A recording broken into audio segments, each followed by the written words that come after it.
Hey everyone, this is my Roku Ultra video. I'm going to focus in on the usage a month and just more about the player. One thing about this player is it never turns off.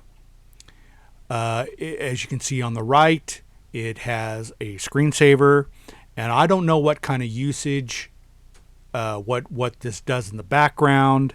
I'm kind of suspicious of the whole not turning this thing off. So the usage, 30 month or 3 month or 1 month, 30 days, I used my Asus router, and it was able to isolate the wireless unit. It turned out to be 30 gig, quite a bit, because I only used or watched 3 seasons of Ozark, and then like maybe a handful or so of just other Netflix show. So I don't know what's going on with how much data is being transferred. I'm not getting, it doesn't seem like that squares. It is a 1080p, or let me see, when I hooked it up, it said 1980 by 1080p. So that's a lot of good quality coming over, maybe, but 30 gig. That I'm not sure about that. But that's what that's for sure what the Asus router said. So that's the internet usage. Since it's on all the time, it does get hot. Let me tell you more about the unit. Of course, HDMI. It has an Ethernet cord out if you want to directly hook it up to your internet. It's got a USB, but I'm not able to actually put a USB in it, surprisingly enough, and there's no obstructions. I checked it out, and there's nothing to obstruct it, but I can't put my hard drive, external hard drive, on there. There is a light. It's on when the home screen is on or you're doing something with it. It turns off with the screensaver. So it's off right now because the screensaver is on. There's several screensavers that you can change to. This is just the best one I found. There's landscape. Some you have to pay. A lot of them are free, but this one's the best one. So I just left it on the fish tank. So the power button is just for the power to your TV. The back button, home button, you hit the home button at the last thing you do, because then the screensaver will come on. But if you don't go to the home button, the unit will just stay on all the time. You've got a microphone button here. You can talk in and do searches by your voice. There's a play, pause, fast forward, rewind. 2 keys, 1 and 2, that can be set to be like function keys to like go to certain places or record those, whatever you're on. Netflix button, Vudu, Hulu, Sling. There's 2, let me see, there's volume up and down, mute. You can put some earbuds in if you want to stop the audio and just have go through your ears. There is a button on here you hit, and it will make this chirp, so you can find it. So let's go and run this thing. So in order to wake it up, I just hit OK. There's really not a lot of options here.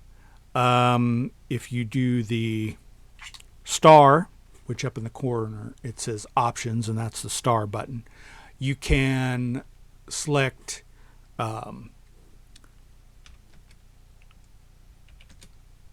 that.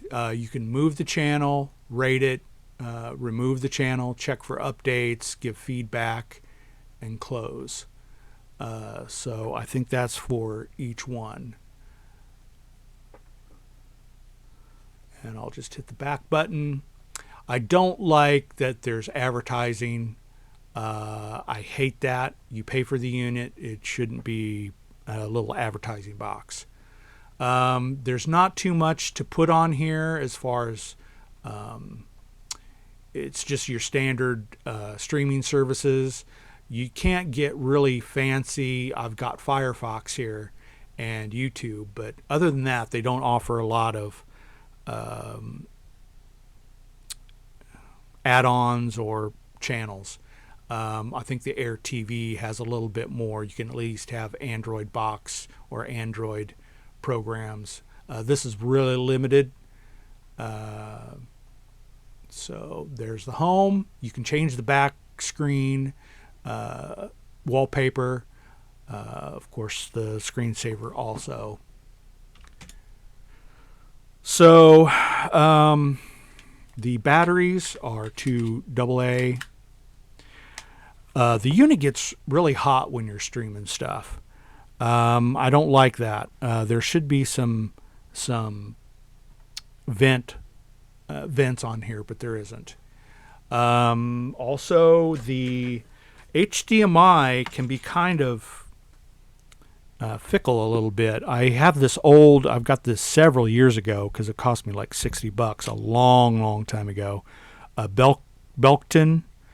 This did not work on here, and this unit does not come with a HDMI from what I remember.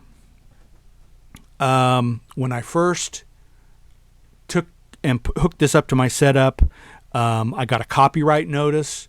That's because I'm recording the content here, so you can see it when I navigate. And a little bit more at the end of this video about that. Otherwise, the unit's kind of slick, hard to handle sometimes. It'll often slip out of my hands. It's a little too small. What else can I say? I was thinking that they could have a external hard drive here for the USB to, like if you had like movies on there and you just wanted to stream. But I've got a network storage device, but I'm kind of worried that they don't really show any place on here where you can hook up external things. So it will not play any of your network storage device. If you have a device, I don't see anywhere where you can stream it from there. So my TV handles that, or I just use the put things on a thumb or a external hard drive into the TV and play it that way. But to get your content of like Sling, Netflix, Disney Plus, CW, or YouTube, this can be a nice player, but I don't like it being on all the time, that kind of thing. So I think I touched on the internet usage. I really didn't go into specifics about how to set the function keys. Overall, it seems like a lot of internet usage for just the little that I did, Ozark and other things. So I hope this has been informative. I don't know what else to talk about it. It seems pretty simple interface. It's on all the time. I haven't had much caching issues at all. So let's leave it there, and I hope this has been helpful. And keep coming back to this channel for great videos, and catch you later.